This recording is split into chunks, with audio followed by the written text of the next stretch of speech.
Welcome back, or welcome if you're just joining us. It's the France 24 debate. It's OECD week. That's when the Organization for Economic Community and Development has all these movers and shakers come to Paris to think about the economy. This week's, I'm not going to read it because it's a bit long, the title of the theme this week, but it has to do with integrating the world economy. I'm sorry, that's the short version. I think basically promoting productivity for inclusive society. Thank you for that. Stefano Scarpetta of the OECD, Director of Employment, Labor and Social Affairs. Also with us, Luca Vicentini. He is the Secretary General for the European Union Trade Union Confederation. Tuuli Käskinen, Executive Director of the Nordic think tank Demos Helsinki. And Jason Karayan of Quartz, the news website, who is also the author of The Chief Financial Officer.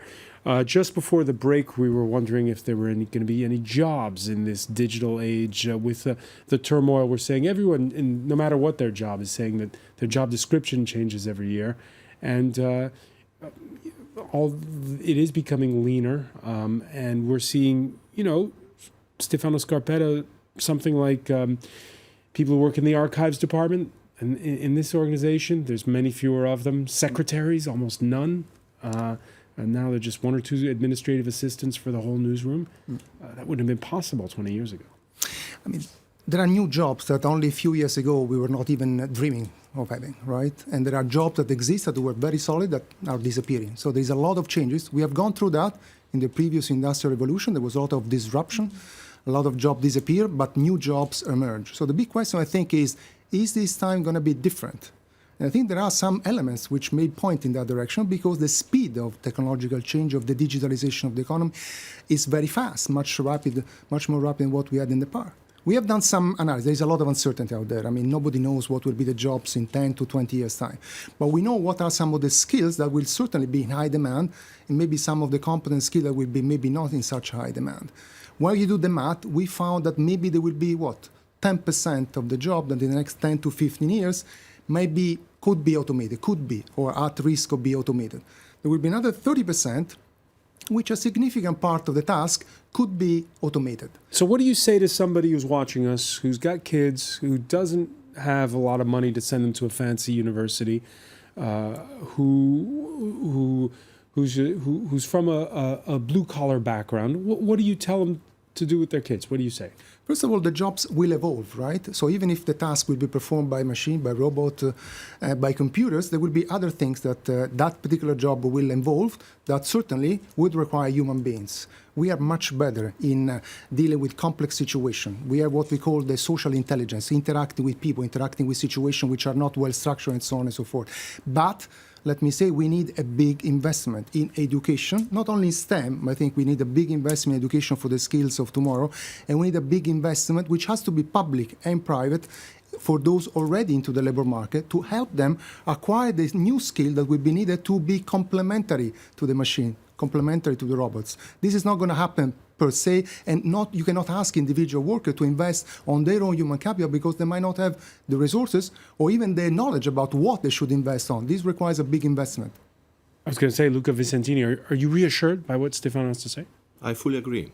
It's not only a matter of jobs that are going to disappear, old jobs, let's say, or fashion jobs that are going to disappear, or brand new jobs going to be created. It's mainly a problem of job transformation and skills transformation for the people, because it's true that you can introduce new machineries and new technologies in the production, but also in the services, but the human factor will be in any case really relevant, and also the use that the people will do of these machineries to make our life better, because this should be the final objective of all of us. Well, the use that they can make of these machineries requires additional new and transformed skills. So I completely agree that the point is how we can really invest public and private investment on the new skills, on the transformation of skills, of the transformation of jobs. But there is also another element to be considered, and is the fact that since the features, let's say, the characteristics of jobs are modified, are transforming, etc., etc., there is also an issue of imagining different, let's say, frameworks to make sure that in this big flexibility, in this big change, also the rights of people that are working even if they are really, let's say, advanced and innovative jobs, performing innovative jobs, these rights are really protected. Because it's interesting that you say that, because there's talk about how to harmonize in the European Union tax, how to harmonize social standards. Now there's also talk of how to have the same rules even across the Atlantic with this free trade deal, TTIP, that's being negotiated. Is it a good thing to be trying to do that, to try to harmonize the rules for everybody on both sides of the Atlantic? Well, the TTIP is not about the labor rules. It's about free trade. Yeah, exactly. So, this is a potentially neutral tool. It depends how you use it. On the one side, there is an incredible propaganda going on about the fact that TTIP, free trade between the US and the EU, will create more jobs, etc. There are no evidences to show that this is true or this is not true. The point is, if in the framework of free trade, Europe will be able or not to protect their industry, to protect its production on the one side, and on the other side, if Europe will be able to protect the rights and the social model it has established during the last years. At the moment, this is not crystal clear, frankly speaking. There are probably some opportunities in there, but that's interesting what you're saying. You're saying risks. On the one hand, it's about protecting the rights of workers. On the other hand, it's about protecting industry. The digital age, it sounds like it's the Americans who have the upper hand.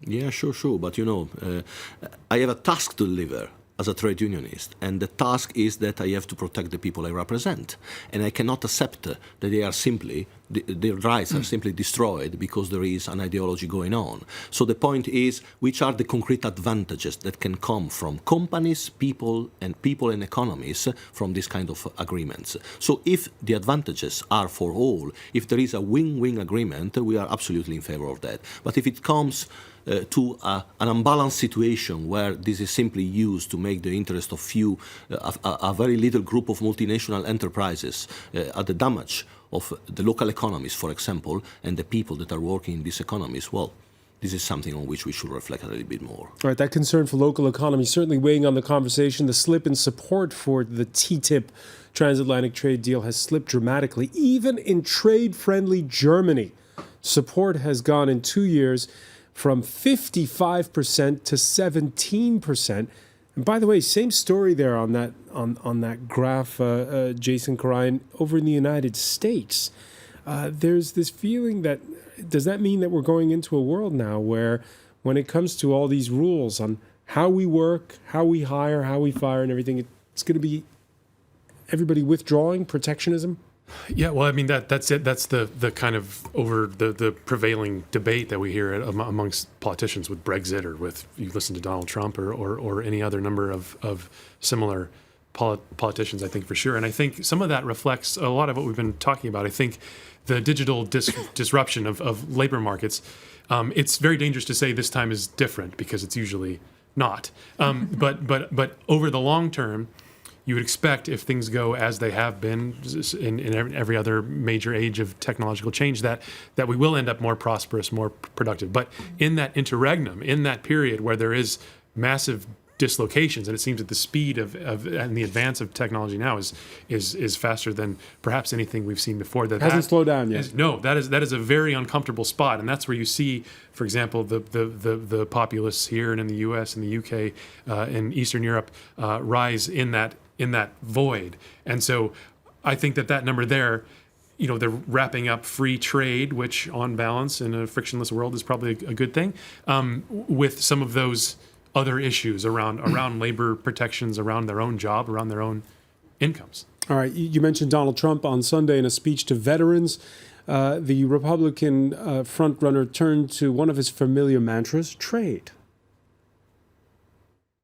We won, and Hillary can't even beat Bernie. She can't beat him.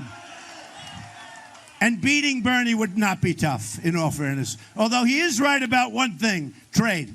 Guy's right about trade. He can't do anything about it. But we do agree on one thing, trade. Our country is being ripped off so badly on trade. We're going to make the greatest trade deals you've ever seen. Are you looking forward to the greatest trade deals you've ever seen, Stefano Scarpa? It's a long process, and I think we are not yet there. But I think we are mixing up a lot of things. Right? There's a lot of anxiety out there. People are unemployed. Their job might be at risk. Unemployed 4.9% in the U.S. Yeah, but look at the quality of some of these jobs. Look at the fact that wages have been flat. Yes, they go back to the pre-crisis unemployment level, but in terms of how people feel about their security of their job, how much they got paid, and so on and so forth, there is a lot of concern there as well. So let's not mix up everything. Free trade has been a driver of global economic growth, but it comes with regulation to protect workers, to protect those who must be affected, to protect some firms that may be most affected. So it's not something that free trade, yes or no, but I think what are the institutions, the regulation, the policy we put in place, and how do we help all of those affected, in particular, I would say the workers. If you mix together the free trade, digital economy, and the digital revolution, and so on and so forth, I think we need to reinforce policies to help the most disadvantaged actually benefit from these potentially good reforms or development we are seeing. Tuuli Kaskinen, what's your religion when it comes to TTIP? I don't think I have a religion on that. What is clear is that people will flow from place to place in different ways than earlier. And what is fully new thing is that people are able to be part of the same communities around the world. Really, the social media has created these communities, both for labor, for people, and whatever sports clubs or whatever that is bringing the continents closer to each other. And that, of course... So you're saying there's a limit to how much protectionism we could have? Most probably. We cannot go that far with protectionism that has been possible earlier, because people know what happens in other continents. They are looking for better solutions that they see abroad. And we talk a lot in this country, and protectionism, one of the issues that has been seized upon by the far right in its surge, its candidate Marine Le Pen will in all likelihood be in the second round of the presidential election next year. She's done particularly well in places where jobs have gone away, where factories have closed. In your country, the true Finns are also on the rise. They are in government. They're in government right now. What does that say about the future of Europe? I think the biggest challenge at the moment for the future of the Europe is somehow the lack of visions. Like we know, we have been repeating these megatrends. We know what is happening, but actually there are not many political visions for these people where they could believe in. They are waiting for getting jobs. And at the same time, for years after years, it looks like that there are no jobs. So actually, I think what should be done both in Europe and in North America is the discussion on how this whole new economy will work and what is the way for people to be able to cover themselves and to be also useful for the society. In North America, it's at the moment also that you have to have 3 jobs to be able to cover your costs. And of course, that's not neither the thing that could happen. So what is the way for people to be able to part of the growth that happens, even if they don't have that very good job or very nice job they would like to have? And those kind of visions we don't actually have at the moment, neither here nor Trump has them. So that's the big discussion we should go on. Luca Vicentini, in Brussels these days, do you get the sense that the nationalists, the populists own the conversation? Well, nationalism, populism, xenophobia is everywhere in Europe and also in the US, as we have seen listening to Donald Trump. But the problem is that we should, instead of simply condemning, this is important to do it, to blame and shame these people, etc., sometimes also workers are, let's say, close to nationalism, populism, etc. We should try to analyze the reasons why they decide to go that direction. No, there is something behind, and probably the situation in which we are is the origin of that. No, this lack of job, this lack of quality, lack of protection, etc., etc. And lack all of this, visions, exactly. I was going to say, Tuuli was just saying a lack of leadership.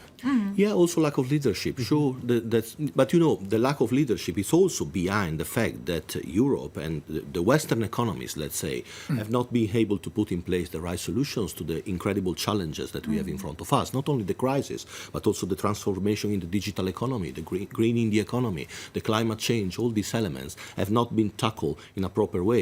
The politicians probably have simply looked at the result in 6 months with their voters, etc., without having a vision in mind. I completely absolutely agree on that. But we should also try to avoid this deformation, let's say, of all our analysis, because the economy should be at the service of the people, of the well-being of the people, for a better life, and not simply at the service of a political ideology or something like that. And also, when we discuss about TTIP, for example, and trade, free trade, etc., we should also try to not to mix up, as also Stefano said, the different wars, the different contexts, because, for example, protection and protectionism are different things, Protection is really a degeneration of something that is really important to have in place in a virtuous way. All right, let me give you a concrete example then. We had in Paris these taxi cab strikes against Uber, and I mean, I know that your website, they picked up on Courtney Love's tweet about how ridiculous the French cab drivers are. How do you tell that story? Well, probably not only in Paris, but also in other towns around Europe and in the world, there are some privilege, let's say, and some blocks, let's say, in the market of the taxi drivers and the taxis. But at the same time, why Uber should be the solution? Uber is simply a company that is using new technologies to exploit people. Because at the end, they don't pay taxes, they don't have a working time, they don't have a proper wage, they sometimes are even not paid. So this is the model we have in mind as an alternative to protectionism. I think, on the contrary, we should try to change protectionism back into right protection. And when it comes, for example, to free trade, is protectionism or protection speaking about the fact that we have to protect the quality of our products in the agriculture in Europe, for example? Is protection or protectionism discussing about the protection of the interest of consumers? Or is protection or protectionism discussing about health and safety in the workplaces or respect of the environment? Is this protectionism or protection? I think this is protection, and it's about regulation, virtual and fair regulation. This is something on which we should start back discussing, I think, instead of simply being stuck in this demagogic propaganda going on that is behind this lack of vision. Jason Karayan, are perceptions changing in the United States? Because I know we've come out of a decade, right, where instead of rock stars and sports heroes being idols, we've had, the heads of tech companies where people have sat out like before a rock concert to get the latest product from some of these companies. Is that all changing in view of what we're talking about?